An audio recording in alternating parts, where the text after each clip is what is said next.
Ya, shalom sekali lagi saudaraku yang terkasih. Kita jumpa lagi dalam Bible Study ya, mengenai buku The Power of Right Believing ya, kuasa. Sama-sama katakan kuasa. Kuasa Tuhan ya, power Tuhan. Injil itu kuasa Tuhan. Ya. Power Tuhan yang memerdekakan kita dari percaya benar. Ya, percaya benar pasti menghasilkan kehidupan benar. Sama-sama katakan percaya benar pasti menghasilkan kehidupan benar.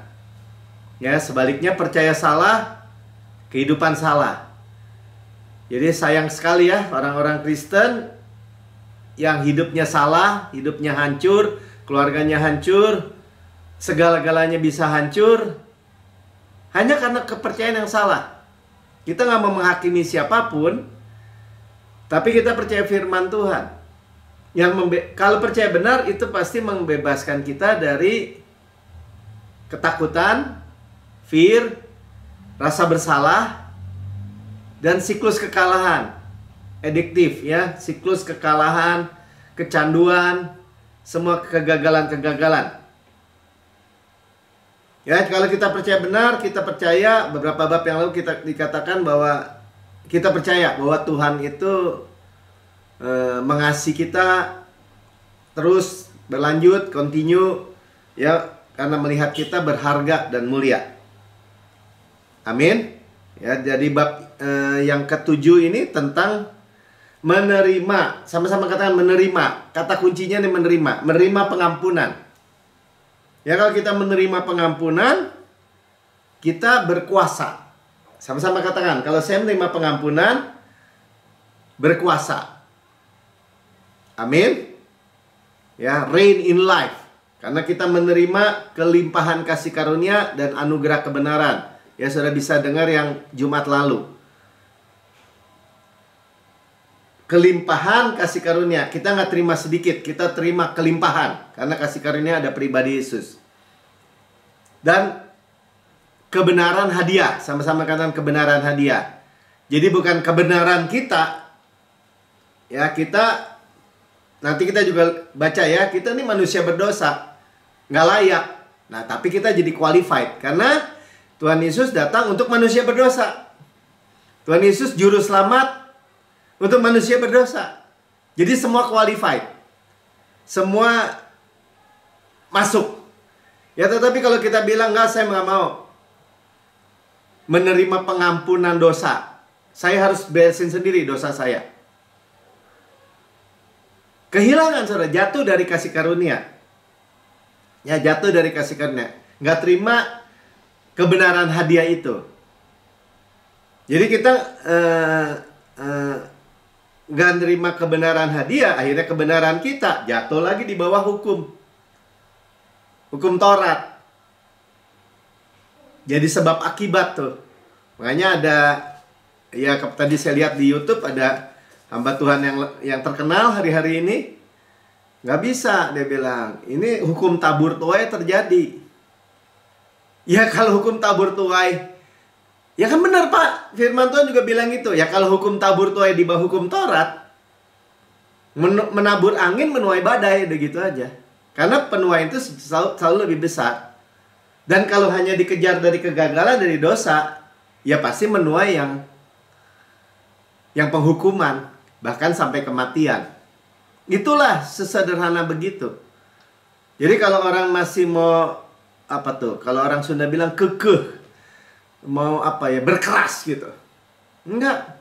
Kita harus beresin sendiri. Ya, nanti kita sambil berjalan kita dengerin ya. Jatuh, saudara. Ya, di bawah penghukuman itu Tuhan tidak paksa.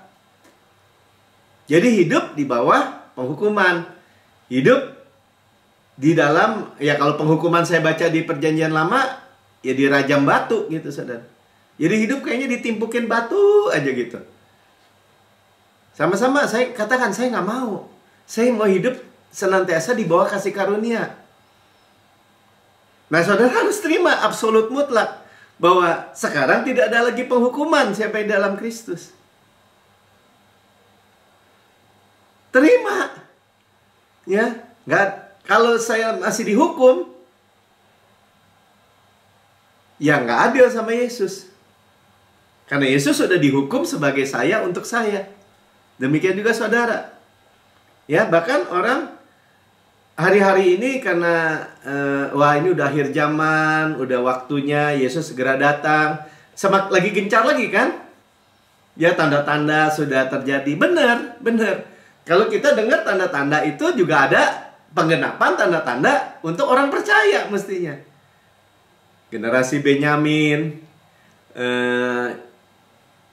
hidup di dalam waktu hujan akhir, panen besar, manifestasi berkat, berkat Abraham, mujizat-mujizat kreatif, mujizat supranatural, kairos Tuhan, right time, right place, mengharapkan manifestasi dari berkat-berkat Tuhan. Pasti terjadi nggak? Ya pasti, karena itu sudah dinubuatkan.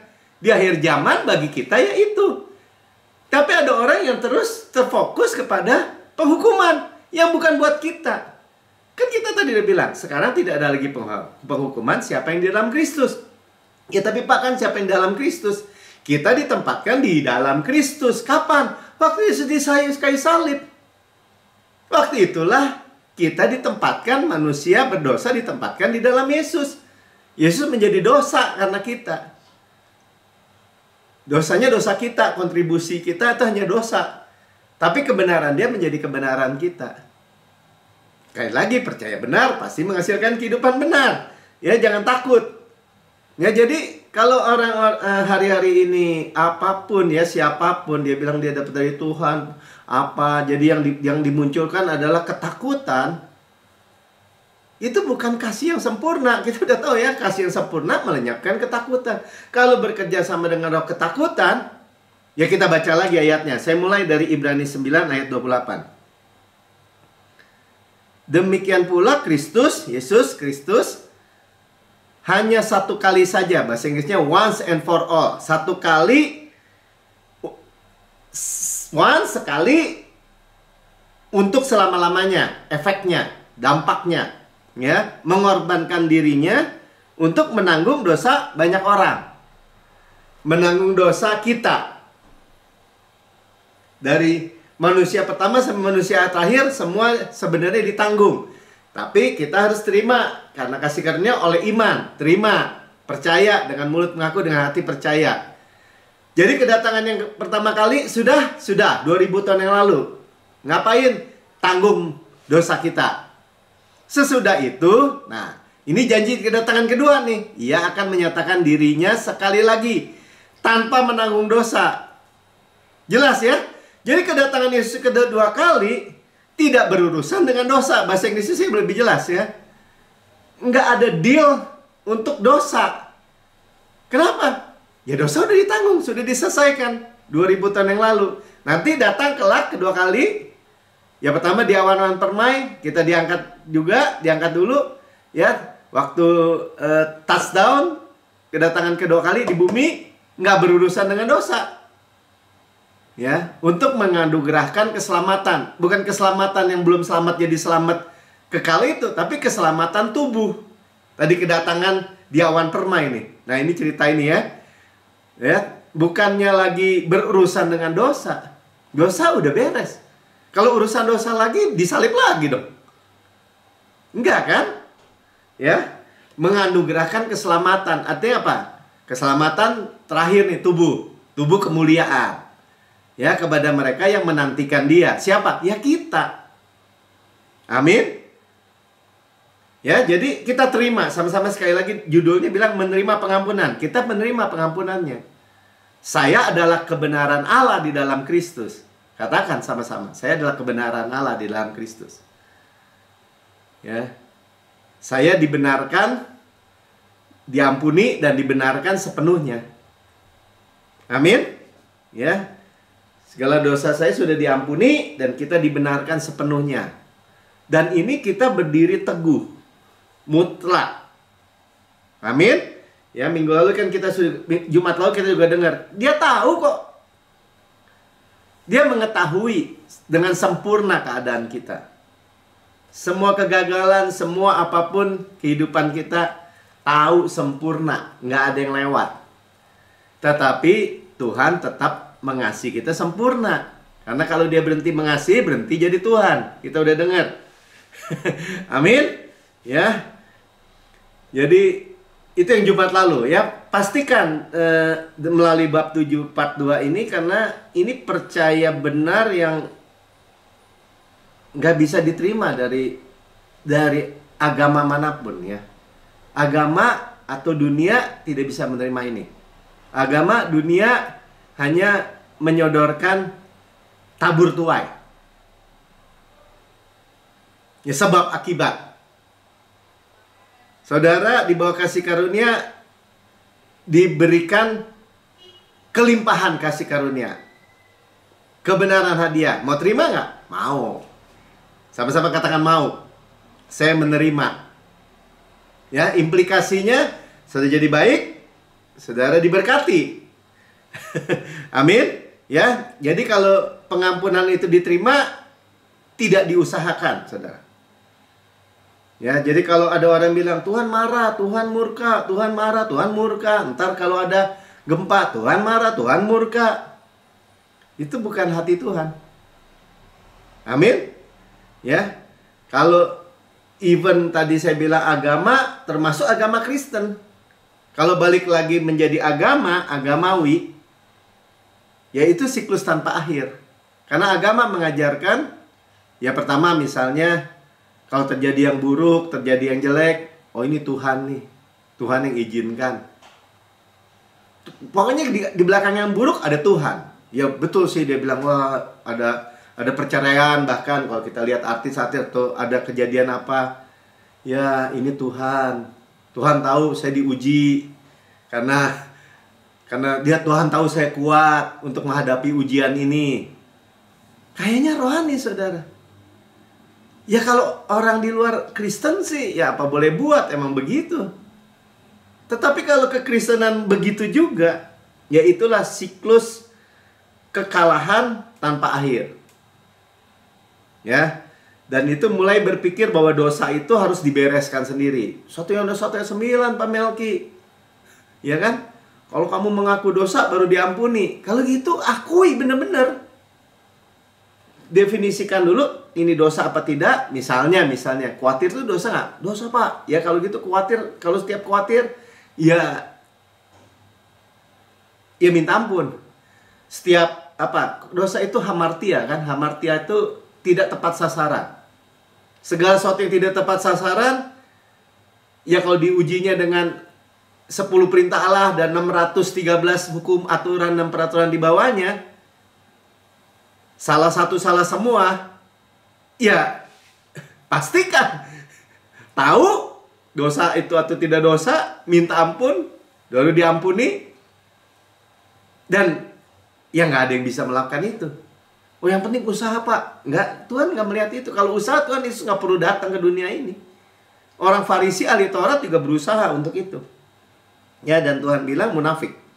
Ya akhirnya, bahkan kalau Paulus bilang, waktu dia di bawah hukum Taurat, dia menjadi teroris. Yang membunuh orang. Hukum yang mesti menghidupkan dia, malah membunuh dia.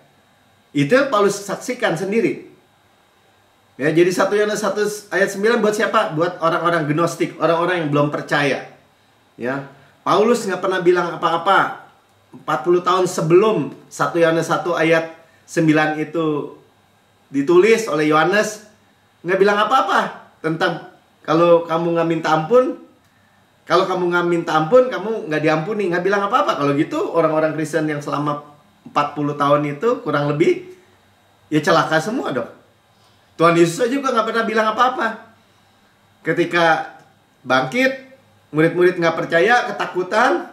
Ya ketakutan, ngomong-ngomong di Wahyu bilang dosa. Penakut itu kloter pertama masuk neraka. Tuhan nggak bilang, minta ampun kalau semua. Minta ampun nggak? Bertobat nggak? Minta ampun. Maksudnya bertobat dalam bukan metanoia, ya bukan kembali kepada grace, kepada kasih karunia, itu metanoia. Ya, tetapi kan minta ampun seperti jenis agamawi. Apalagi Thomas lagi. Kalau gue belum cucuk tangan ke lobang di tangannya, nggak percaya, pokoknya nggak percaya. Tuhan Yesus datangin lagi minggu depan, nggak bilang ini, sini Thomas, tobat nggak lo? Nggak bilang itu. Ya. Saudara, kita menyadari karya Yesus. Sama-sama katakan karya Yesus. 1 Korintus 2 ayat 2. Sebelumnya kisah dulu deh ya. Saya mau ulangi nih sedikit tentang apa sih yang diberitakan Paulus tentang pengampunan dosa. Jadi ketahuilah hai saudara-saudara, oleh karena dialah Yesus, maka diberitakan kepada kamu pengampunan dosa. 1, sama-sama katakan pengampunan dosa. Ya, 2:39. Dan di dalam dialah, di dalam Yesus, yang oleh Yesus, di dalam Yesus, setiap orang yang percaya memperoleh pembebasan dari segala dosa. Dibebaskan segala dosa artinya apa? Dibenarkan sepenuhnya. Dibebaskan dari ikatan dosa, kecanduan, kebiasaan buruk, dan segala macam. Ya, dibenarkan sepenuhnya, di mata Tuhan benar. Yang tidak dapat kamu peroleh dari hukum Musa. Ya, ini perkataan siapa? Khotbahnya Paulus, Rasul Paulus, Rasul kasih karunia. Pelan-pelan ya. Dia itu sebelum jadi Paulus, Saulus namanya. Kejar-kejar murid-murid Yesus, murid Gamaliel, pengajar yang paling hebat pada waktu itu. Ya, pengajar hukum Taurat. Penulis 2/3 daripada surat-surat Perjanjian Baru. Setelah dia jadi Paulus. Rasul itu kan murid Yesus, berketemu Yesus langsung. Ya.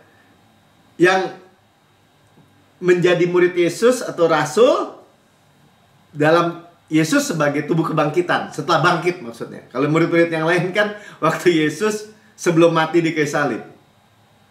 Ya.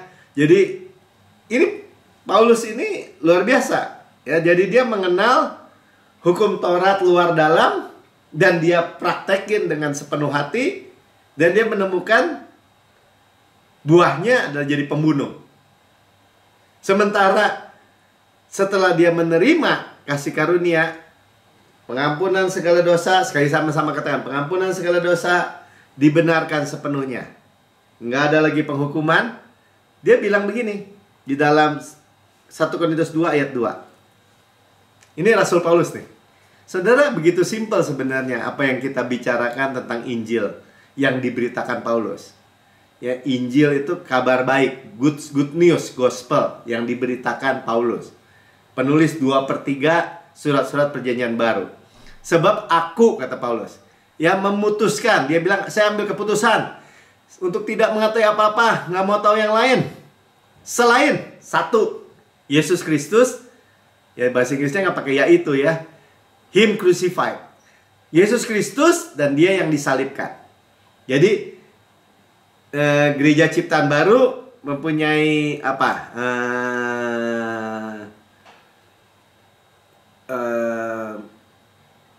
Misi ya, atau apa yang diberitakan hanya Yesus, menyingkapkan Yesus dan pekerjaan yang sempurna. Yesus Kristus dan karyanya yang sempurna gitu. Sama-sama katakan Yesus Kristus dan karyanya yang sempurna, salib.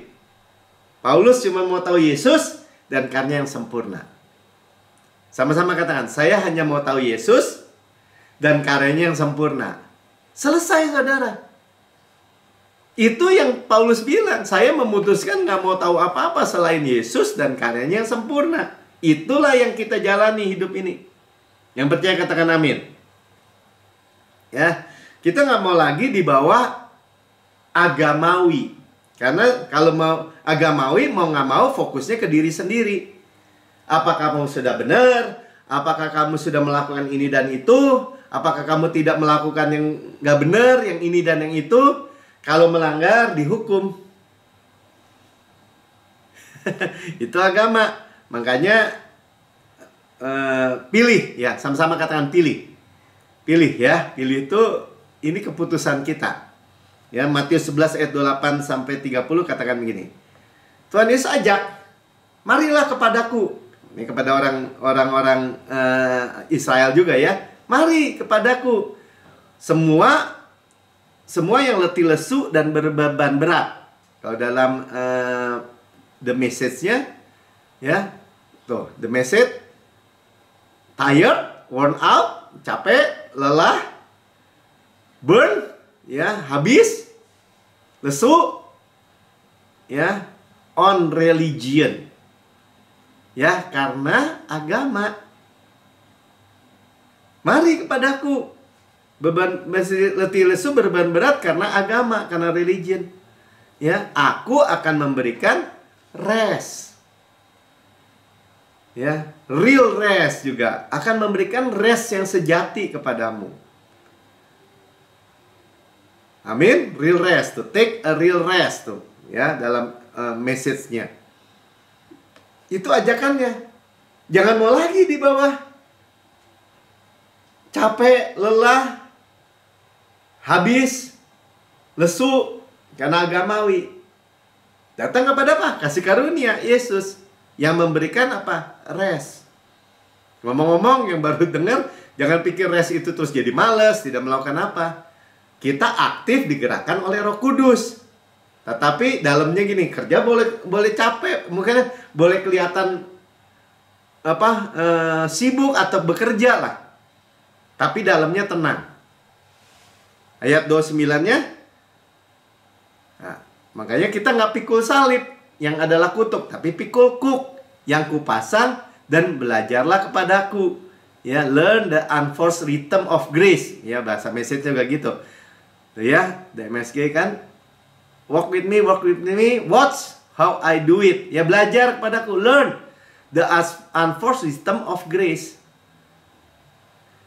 Ya, kasih ritme atau irama kasih karunia yang tidak memaksa.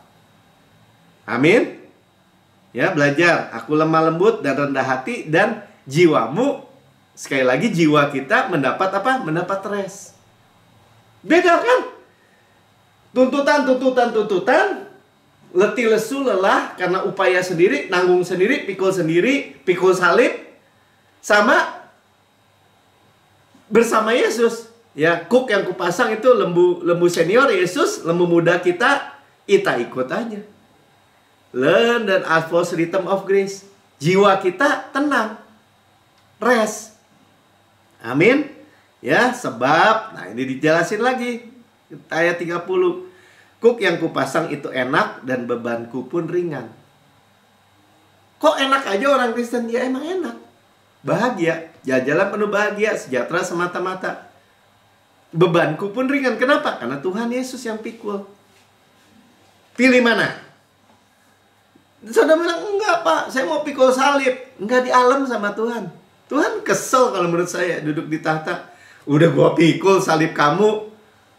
Udah tanggung sampai diludahin, sampai dipukulin, sampai dipaku, sampai dicambukin habis, sudah dipikul semua habis-habisan untuk semua negatif kita. Dosa, kutuk, semua kegagalan kita. Sekarang kita pikul lagi. Iblis bilang, "Yes, silakan." Setuju, amin, dia bilang gitu mungkin. Sehingga hidup orang Kristen nggak ada bedanya dengan orang dunia. Ya. Dan lagi pula kalau masih nggak mau terima yang cuma-cuma, ya, yang ada tadi rest dan sukacita, ya, nggak mau tangan terbuka, terima aja,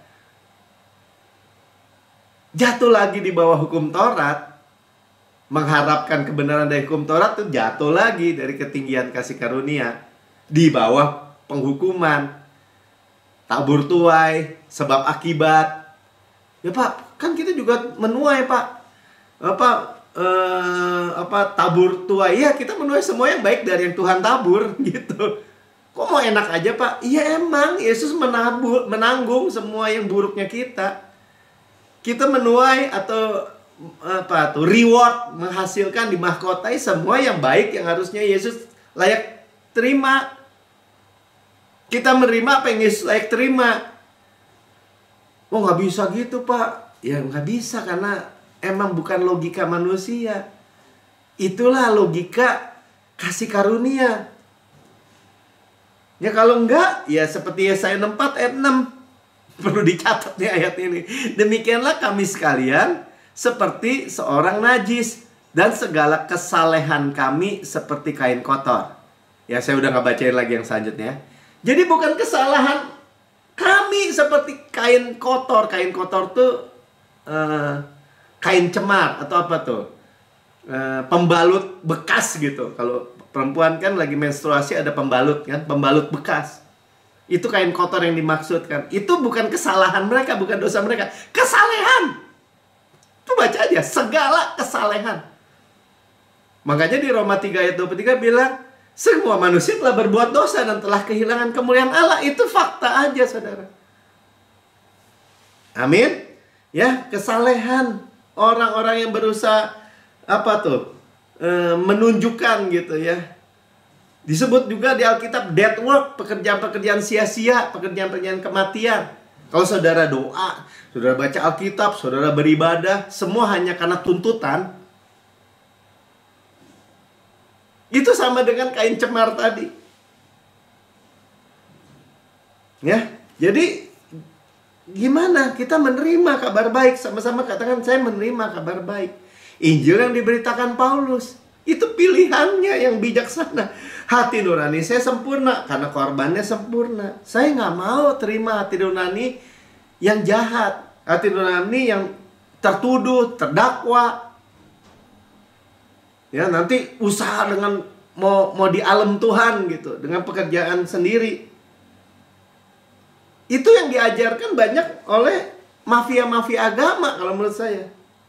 Ya, ajaran-ajaran tradisi dari jurang neraka tuh, saudara. Iblis pakai untuk menyerang orang Kristen, menyerang Injil yang diberitakan Paulus. Oh, nggak bisa, Paulus tuh nggak benar tuh. Ada yang begitu bahkan. Ya, agama seberang sih.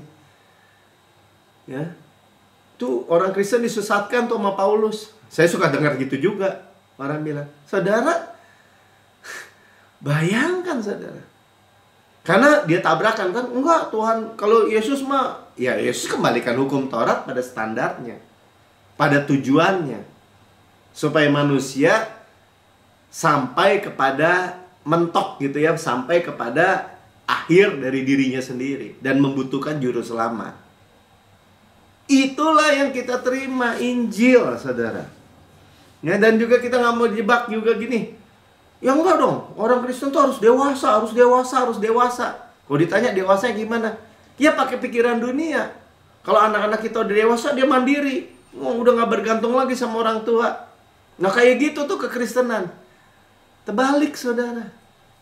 Semakin saudara mendengar Yesus, semakin saudara mendengar Injil kasih karunia, semakin saudara dewasa, semakin saudara makan, saudara semakin bergantung kepada Tuhan. Sama-sama katakan, saya mau bergantung, bersandar, ya, melekat kepada Yesus. Ya, semakin kita bergantung, semakin dewasa, semakin kita kenal Yesus, semakin hidup kita bergantung sepenuhnya kepada Yesus sebenarnya. Karena di buku ini bilang ini, mau tuntutan kewajiban versus hubungan, ya, atau supply. Kita mau supply, kita mau hubungan. Bapak itu keluarga buat kita. Amin. Kalau tuntutan itu wajib, kalau kewajiban itu pasti ada konsekuensinya. Kalau supply hubungan kasih, ya, jadi sadar bahwa kita telah diampuni, sadar kita telah diampuni, terima karya sempurna Yesus itu. Amin. Ya, kalau di bawah hukum Taurat motivasinya selalu untuk mendapat pengampunan dulu, untuk dapat dulu, untuk qualified dulu. Keselamatan itu atau semua berkat itu ada syarat ketentuan yang berlaku. Selalu ada syarat dan ketentuan yang berlaku. Iya kan Pak Melki? Perjanjian baru juga bilang, kasihlah istrimu. Ya bacanya yang lengkap dong. Kita baca yuk. Ini di buku ini juga ditulis ya. Efesus 5 ayat 22 dan 25 ya. Dua-duanya biar seimbang. Hai istri, tunduklah kepada suamimu. Itu kan tuntutan Pak Melki. Ditulis seperti kepada Tuhan. Nah kalau udah bilang seperti kepada Tuhan, ya kita tahu Tuhan itu kasih. Kita mengasihi Tuhan aja karena dia lebih dulu mengasihi kita. Definisi kasihnya udah berubah saudara. Kalau janjian lama, kasihlah Tuhan Allahmu dengan segenap hati, segenap jiwa, segenap kekuatan. Kasihlah sama manusia seperti dirimu sendiri. Bapak Melki mau melanggar hukum itu ya. Kedua hukum inilah tergantung hukum Taurat dan kitab para nabi. Hukum Taurat, kitab para nabi, perjanjian lama. Kalau diperes emang sari-sarinya tinggal kasihlah Tuhan Allahmu dengan segenap hati, segenap jiwa, segenap kekuatan. Dan kasihlah sama manusia seperti dirimu sendiri. Masalahnya nggak ada manusia satupun yang sanggup. Kecuali Yesus. Mengasihi Bapaknya dengan segenap hatinya, segenap jiwanya, segenap kekuatannya. Dan mengasihi sesama manusia, dia mau mati di kayu salib buat saudara dan saya. Dialah yang menggenapi hukum kasih itu. Sekarang definisinya apa? Di Yohanes. Kamu mengasihi karena kamu terlebih dahulu mengasihi. Itulah yang dibilang seperti kepada Tuhan, saudara. Paham? 25-nya 25, supaya seimbang. Hai suami, kasihilah istrimu sebagaimana Kristus mengasihi jemaat dan telah menyerahkan dirinya kepadanya. Tuh ya, kalau udah bilang seperti Yesus, sebagaimana Kristus, berarti apa? Suplainya dari Tuhan. Sama-sama katakan, kalau saudara mulai menerima suplai kasih, saudara mulai menerima dulu. Yang pertama-tama apa? Menerima absolut mutlak pengampunan dosa dan dibenarkan sepenuhnya. Makanya setiap kali di GCB, setiap orang yang dengar kabar baik di GCB selalu bilang ini, saya adalah kebenaran Allah dalam Kristus. Saya adalah kebenaran Tuhan dalam Kristus. Setiap apapun yang kita hadapi, saya adalah kebenaran Allah di dalam Kristus. Qualified dulu. Dan itu kebenaran, bukan ngaku-ngaku sembarangan. Ada ayatnya, 2 Korintus 5 ayat 21. Ya, sudah ada pertukaran sehingga kita bilang saya adalah kebenaran Allah di dalam Kristus. Amin. Ya. Amsal 24 ayat 16. Sebab 7 kali orang benar jatuh namun ia bangun kembali. Ya, tetapi orang fasik akan roboh dalam bencana. Ya, renungkan bahwa tangan Tuhan selalu mengangkat kita kembali. Tanpa penghakiman, tanpa hukuman. Ya, setiap kali kita jatuh, kita gagal, diangkat lagi. Tapi jangan kita tepis dong tangan Tuhan. Nggak terima gitu. Terima pengampunannya. Tapi harus minta ampun dulu, Pak.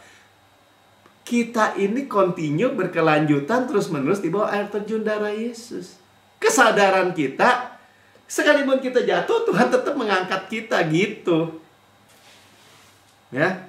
Dan jangan takut kalau percaya benar. Makanya kita di judulnya bilang apa? Kalau kita terima pengampunan dosa, kita terima reign in life, berkuasa dan berkuasa. Kenapa? Karena kita bukan terus di bawah, terus di dalam kesalahan, kegagalan, tapi kita akan melampaui apa yang dituntut hukum Taurat. Itu kebenarannya, saudara. Itu satu-satunya jalan untuk orang Kristen berkuasa. Kalau kita berkuasa, Jumat lalu kita dengar, kalau kita reign in life, berkuasa dalam hidup, ya dosa enggak berkuasa maksudnya. Penyakit tidak, kemiskinan tidak, kegagalan tidak, semua keburukan, kutuk tidak berkuasa. Kenapa? Karena saudara dan saya berkuasa dalam hidup. Makanya katakan, satu-satunya jalan berkuasa dalam hidup, nerima yang tadi saya sampaikan, kelimpahan kasih karunia dan kebenaran hadiah. Pengampunan segala dosa dibenarkan sepenuhnya. Ya, singkatnya, saya adalah kebenaran Allah di dalam Kristus. Terima. Sama-sama katakan, saya terima. Dan jangan takut kalau saya terima kasih Tuhan yang banyak itu, banyak diampuni, banyak diampuni, banyak diampuni, banyak berbuat kasih. Itu yang firman Tuhan katakan. Orang ini, perempuan ini ngurapi kaki Yesus. Dia banyak berbuat kasih karena dia telah banyak menerima kasih, kata Tuhan. Sama, saudara. Itu kuncinya. Itu jalannya. Ibrani 8 ayat 10. Maka inilah perjanjian yang kuadakan kepada kaum Israel pada waktu itu. Maksudnya sekarang ya. Demikian firman Tuhan. Aku akan menaruh hukumku dalam akal budi mereka dan menuliskannya dalam hati mereka. Maka aku akan menjadi Allah mereka dan mereka akan menjadi umatku. Itu janjinya, kita terima kasih karunia. Tuhan akan menuntun kita nggak? Menuntun kita dari dalam keluar, ya, di dalam akal budi, di dalam hati. Hari-hari ini kita juga sedang dengar kan, Tuhan berikan saya pikiran Kristus. Terima, saudara, hikmat Kristus. dalam akal budi kita. Terima tadi rest ya dalam hati kita, ditulis. Ya, mengatasi. Jadi saudara, jangan takut. Jadi saya juga nggak perlu takut memberitakan kabar baik ini. Injil yang diberitakan Paulus tadi, Injil kasih karunia, Injil damai sejahtera, Injil Kristus, good news, good news, good news, kabar baik, kabar baik. Nggak perlu takut. Karena saudara dan saya yang menerima akan reign in life. Enggak Pak, orang tuh terima kasih karunia, hidupnya jadi rusak tuh, berbuat dosa begini, gini, gini. Pasti ada yang nggak diterima. Udah gampang aja, masa kebenaran bohong gitu. Sama ya, kita juga menerima terakhir, ayat terakhir, Roma 13 ayat 10. Ini kan janji nih, kasih tidak berbuat jahat kepada sesama manusia. Karena itu kasih adalah kegenapan hukum Taurat. Kasih adalah kegenapan hukum Taurat. Kasih itu siapa? Ya Yesus. Kita terima apa? Kalau kita nggak mau berbuat jahat kepada orang, ya terima kasih karunia Yesus. Kasih yang cuma-cuma yang dikaruniakan. Sadar kasih Yesus, bukan kasih kita, kasih Yesus. Terima. Sulit, dengar terus, dengar terus, dengar terus. Jangan kapok-kapok. Dengar terus. Lama-lama kalau belum ngerti, ya dengar lagi. Nanti lama-lama, ting, oh itu yang maksudnya. Amin. Ya, saya nggak panjang lebarkan sharing kita, Bible study kita malam hari ini. Yang pasti kita terima semua pengampunan dosa, dibenarkan sepenuhnya. Kita terima reign in life, berkuasa. Ya, apalagi ini waktunya, kairosnya, right time, right place untuk Tuhan memanifestasikan apa yang janji-janji Tuhan, apa yang saudara rindukan. Jangan posisi, jangan salah saudara. Ya, saudara yang mendengar rekaman YouTube, saudara berkata, saya mau tuh hidup yang berkuasa seperti itu. Saya mau tuh hidup yang nggak gagal, nggak seperti ditimpukin batu, nggak sial terus gitu ya. Ya, saudara terima Yesus sebagai Tuhan dan Juru Selamat pribadi saudara. Ikuti saya berdoa, ikuti ya. Katakan gini, Tuhan Yesus yang Maha Mulia, saya menerima Engkau sebagai Tuhan dan Juru Selamat pribadi saya. Dengan mulut saya mengaku dan hati saya percaya bahwa Engkau Yesus sudah mati buat saya, dibangkitkan karena pembenaran saya, naik ke surga, duduk di sebelah kanan Allah Bapa, dan mendudukan saya bersama-sama Yesus di surga. Surga adalah rumah saya. Saya anak yang paling dikasihi oleh Bapa. Saya berkuasa dalam hidup karena percaya menerima kelimpahan kasih karunia dan kebenaran hadiah. Semua dosa saya sudah diampuni. Saya dibenarkan sepenuhnya. Hidup saya tidak sama lagi. Hidup saya dari kemuliaan kepada kemuliaan. Di dalam nama Tuhan Yesus, amin.